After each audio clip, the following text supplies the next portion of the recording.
Guys, welcome back to my channel. আমি অনিতা। আমার blog চ্যানেলে তোমাদের সবাইকে অনেক অনেক স্বাগত, অনেক অনেক ভালোবাসা জানিয়ে আজকে মিনি ব্লগটা শুরু করছি।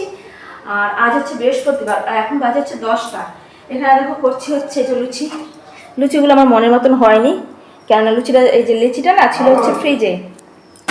তো দেখো একটু কেমন টেরা বেঁকা হয়েছে, বেশ লাল লাল করে ভেজেছি। আর এই লাল লাল করে ভাজতে গেলে না কড়াইয়ের অবস্থা হয়ে যায় একদম বিচ্ছিরি। দেখো পুরো লাল লাল হয়ে যাচ্ছে, এই কড়াইটা মাজতে গেলে জান বেরিয়ে যাবে।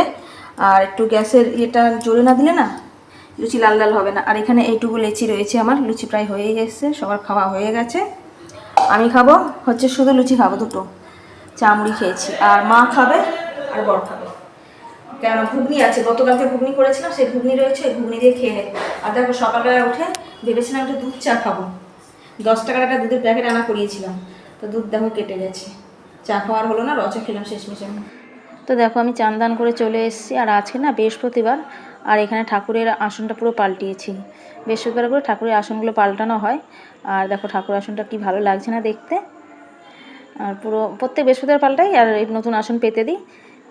কী বলো তো, ওই বৃহস্পতিবার করে ঠাকুরের আসনটা না একটু নোংরা হয়ে যায়, কেমন দেখতে লাগে না, তো ওই জন্য একটু পরিষ্কার পরিচ্ছন্ন আসন পেতে দেওয়ার চেষ্টা করি। আর গাছে না আমার অনেক ফুল হচ্ছে জানো তো, যা ফুল ধরে প্রত্যেক দিন আমার পুজোটা হয়ে যায়। আর অনেক ধরনের জবা ফুলেরই গাছ আছে আর একটা বেল ফুলের গাছ আছে। তো চলো ভিডিওটা আজকে এখানেই শেষ করছি, ভালো লাগলে লাইক শেয়ার কমেন্ট করো।